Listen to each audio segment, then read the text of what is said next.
The time has come to slay the dragon! How are you feeling? Nervous? I'm curious to see what this end-of-the-world place is like. Come on, let's go meet the others at the station! What a beautiful day, thought the traveller, before he was overcome by a creeping sense of foreboding. The voice in his head grew louder.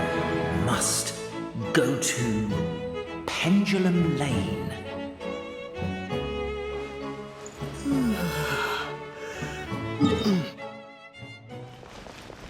Pendulum Lane is just up ahead. Something must have happened here after all. Everyone's crowded around.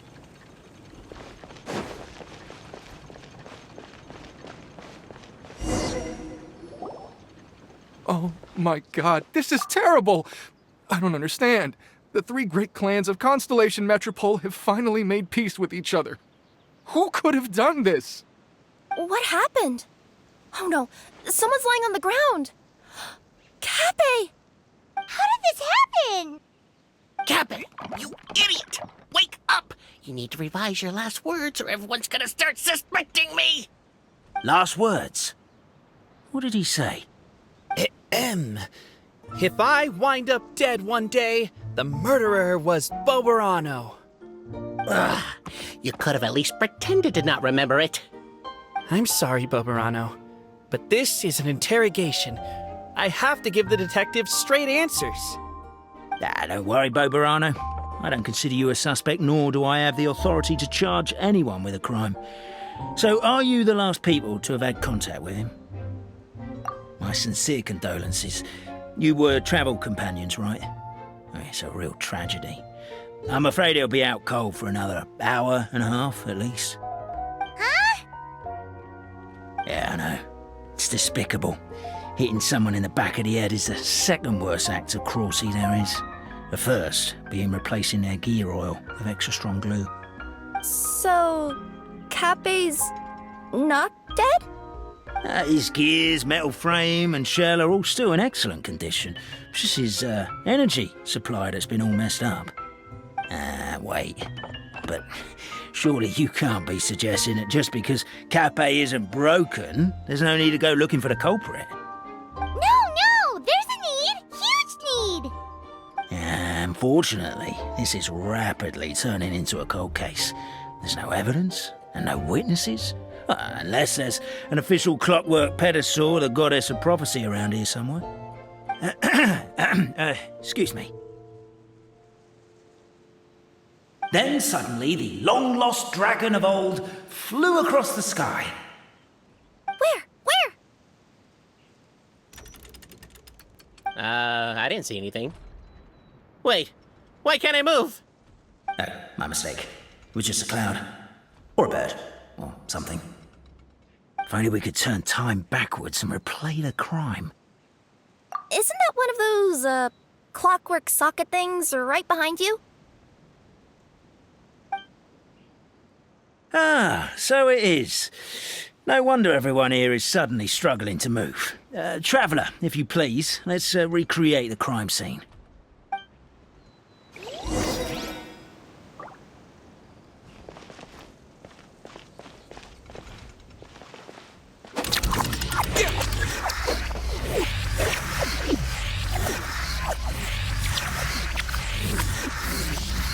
Crime scene's too chaotic. I can't make heads or tails of it.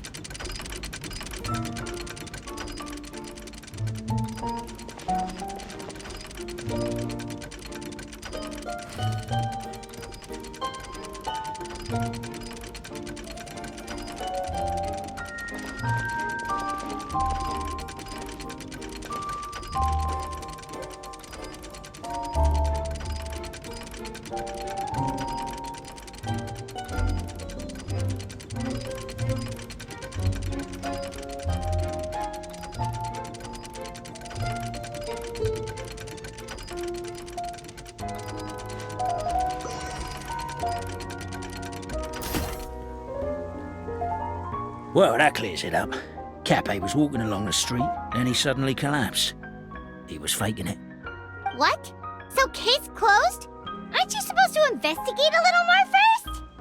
We literally replayed the crime scene and saw it with our own eyes. There's no need for any evidence gathering or powers of deduction now.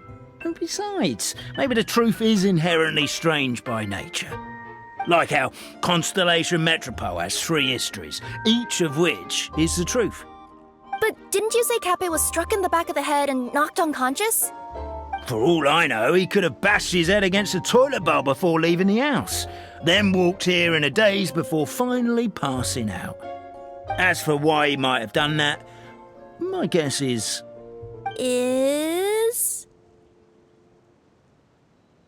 With the Supreme Clan question left unanswered and the tension in Constellation Metropole suddenly wiped away, he was looking to create a new source of conflict.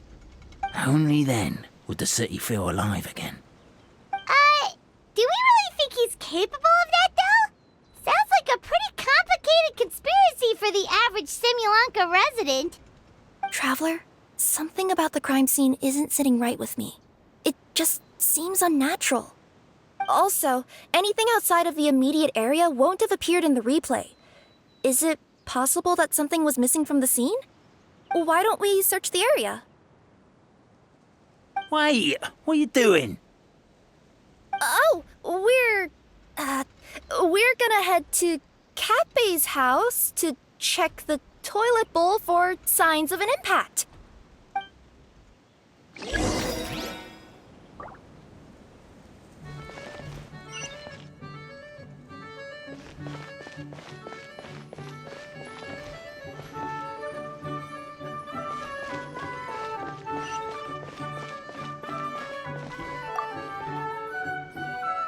Hello there. Have you seen my spear by any chance? Someone was shouting about a dragon a minute ago, and I instinctively threw it into the sky. Yeah.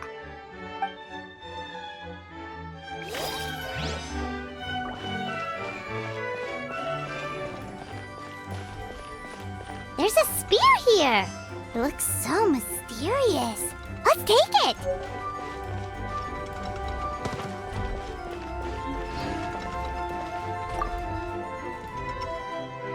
You're not from these parts, are you?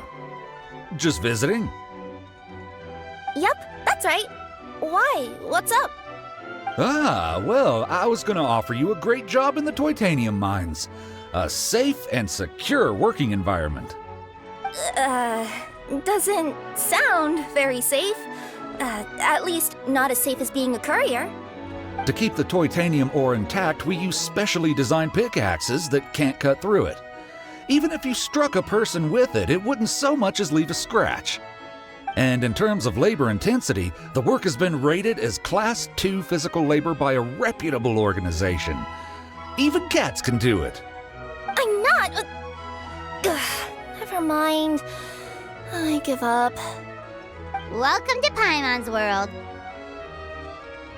Mind you, I don't know what happened today, but somehow a pickaxe has gone missing. Maybe one of the giant guards broke it down, so someone took it to perform a rapid resuscitation procedure. Sounds pretty brutal for a first aid technique. Still, a missing pickaxe. Huh. Is it just me, Traveler, or does it seem kinda suspicious?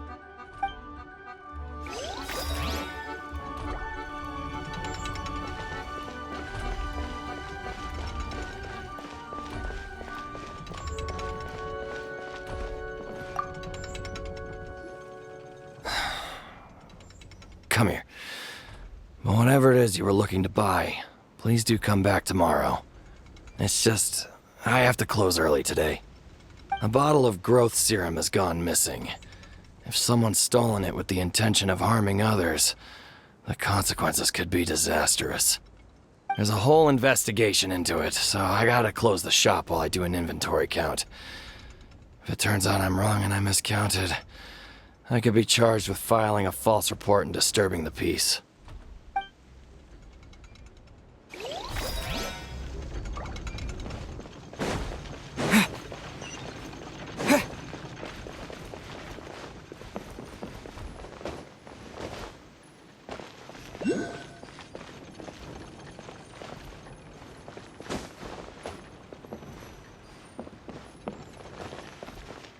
A pickaxe? What is it doing all the way down here? There's gotta be a story behind it. Let's take it.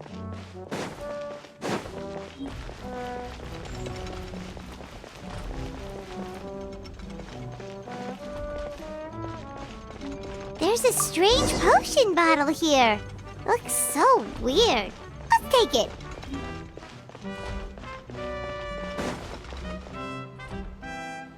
Let's say one of these was the weapon used in the assault. Which one do you think it is?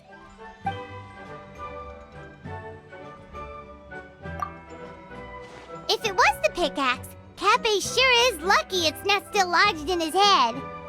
Actually, you're wrong there, Paimon. The foreman at the mine was just saying, this kind of pickaxe is designed not to damage titanium, so it couldn't cause any superficial damage to residents here. But you could probably knock someone out if you hit them hard enough, and it wouldn't leave a scratch. Let's take this back to the crime scene and replay it one more time. Ah, you're back. How was the toilet at Cappe's house? Toilet? What about it? Oh, yeah, forget that. What's this about? What are you trying to say? We thought the way Cappe fell looked odd, so we searched the area for suspicious items and found this. It could have been deliberately placed out of range of the crime scene so it wouldn't show up when we replayed it. Now we've retrieved it, we were gonna replay it again. You don't mind, do you? Oh, I just remembered I forgot to turn off the clockwork switch in my kitchen. Yeah, I think I'll just, Oh, no, you stay right there.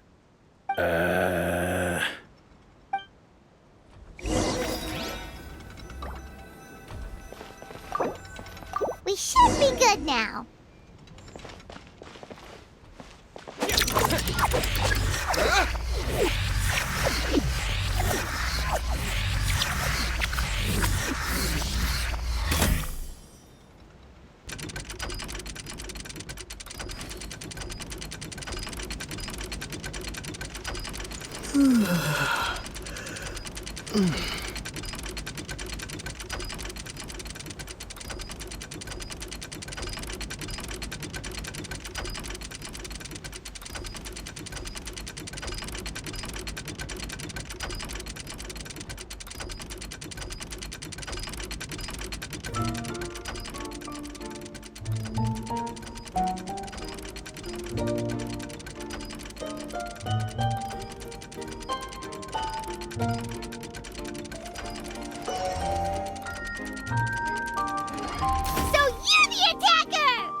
It was you!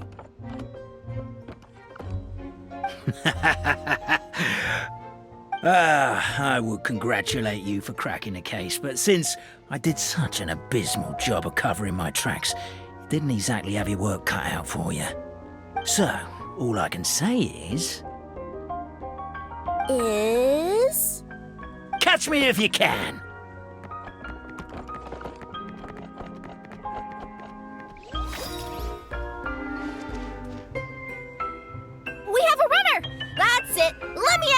The would-be Marquis of Carabas dispatched the Necromancer who ran off in pursuit of the poor little minion.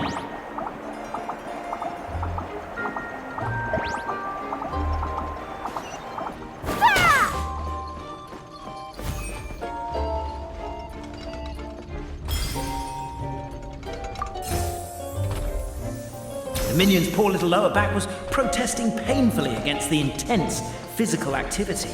He decided to take the elevator, giving him a moment to catch his breath. Really? His lower back asked. But the minion had no other choice. He resolved to make the jump down.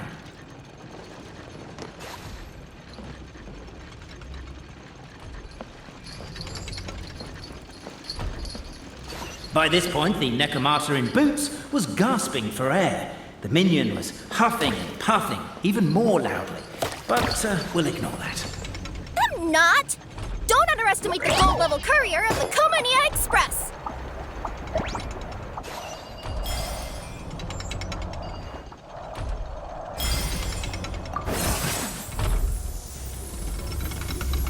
A characteristically catty response from the Neko Martyr. Tell me, what do you hope to gain from bullying me? I get to let off some steam!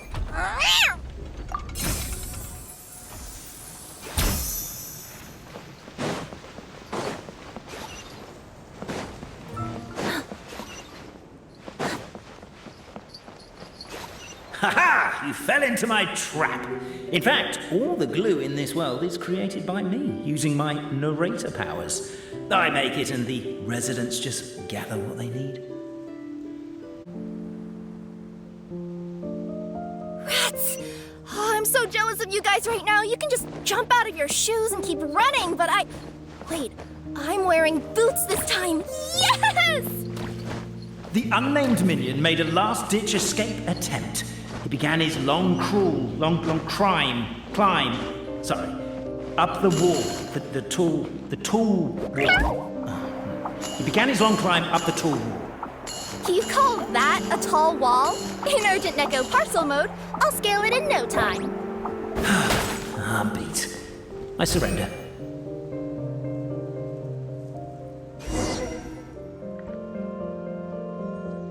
You've got nowhere left to run. All right. I confess. That was fast. Getting caught by you here was a backup plan. I don't know if what I've done will make things better or not. Time to come clean. I am the narrator, the one who's been guiding you all this time. Okay, I guess my voice acting skills have some room for improvement. Anyway, I only did what I did because... Why are you suddenly spilling the beans? I poured my heart and soul into all this. I was worried you wouldn't ask. The truth is, I was one of the first conscious beings ever made by the goddess of creation, and I've known for a long time that this whole world is just a fairy tale written by the goddess of fate. I know they say that fairy tales are just made up for kids to read, but I refuse to believe that fairy tales are just fictional stories and nothing more. The reason why Constellation Metropole has 3 origin stories is that the goddess of fate wrote 3 drafts and couldn't decide which one she liked best. Then her cat trod all over them, and they all got crumpled together, so the 3 worlds just sort of folded into one. The goddess of fate was torn between them anyway, since she couldn't decide which ending was best for the dragon or the kids. So when she saw what the cat had done, she simply decided to go with all 3. Who'd have thought? Well, what does any of this have to do with what you did? You're not a fictional character, so you couldn't hope to understand my sorrow. Honestly, I don't think there's anyone in all of Simulanka who would understand. Every day that I experience, every interaction I have with another person, is it really all just a work of fiction? The only reason the 3 great clans wanted to find out the truth was for the pointless task of electing the supreme clan. I thought that once they'd learned the truth, it might make them curious enough to investigate further. But as it turned out, they just accepted it and carried on living the same old lives. I have to motivate them to keep looking for answers now that they think they've learned the truth. I have to make them uncomfortable with the superficial explanation that they took at face value. And I have to figure out, once and for all, while you real people from the outside world are still here, are we real? Aww. That's my full confession. Time for you to take me back. I'm guessing I'll probably be forced to make a public apology, then sentenced to half a day in solitary confinement. I definitely deserve half a day. Oh, also, pass this message on to Cape Boberano and Albizzi, if you could. The Great Clockwork Key was originally put in place jointly by the ancestors of the 3 clans. If the 3 of them had any ability to cooperate whatsoever, they'd have been able to remove it by themselves. Over all these years, not once have they ever tried removing it together. Oh, my poor child. There's one thing you've been mistaken about this whole time. Ah! Whose voice is that? Detective? Was that you? Your voice acting's actually pretty good. The reason fairy tales are suitable for children is that they help them to understand the world. Fairy tales may be works of fiction, but at their heart lies an internal logic that is undoubtedly real-world truth in a condensed form. Perhaps they simplify good and evil, and perhaps they hide the darkness in metaphors. But let there be no doubt. The world within fairy tales is as real as can be, and by extension, you and your compatriots are also real. Goddess! Is it really you? The line that separates footnotes from narrative can never be crossed. Never the two shall meet. This is why you have never heard my voice before. But now you wish to break free from the story, and there's a cat nearby, so you can hear my echo. Necromora! Just your echo?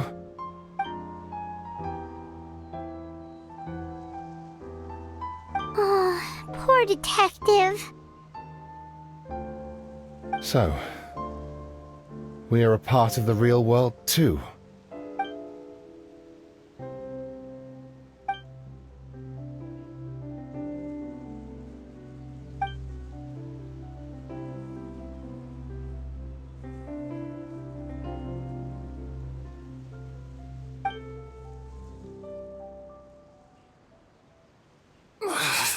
My head's spinning. Albizzi just gave me a quick rundown of the situation. So you caught the detective? Sorta. We chased him until he surrendered. Oh, and he asked us to pass on a message.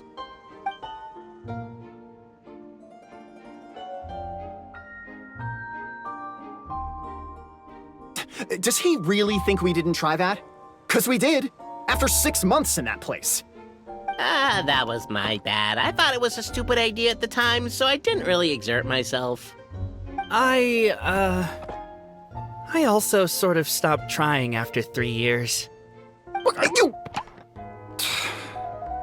Never mind. I'm partly to blame as well. On the second attempt, I just hugged the key and pretended like I was pulling as hard as I could. You guys are so lazy. My granny's neighbor's pet cat has nothing on you, and it spends all day, every day sunbathing. Anyway, you said you heard the voice of the Goddess of Fate at the end? That's amazing. There is a world beyond our own after all. What would you guys say to taking a trip to the outside world sometime? Otherwise, I got bashed in the back of the head for nothing. Depends. Do either of you know how to get there? But yes, I agree we should go. And not invite the detective, just to annoy him. But maybe the reason we've never worried about whether we're real or not is that, unlike him, we weren't there to witness the creation of this world. We've never had any reason to doubt that we're real. If someone ever convinced me that these delightful dimwits, Cape and Albizzi, weren't real, oh, I'd be devastated.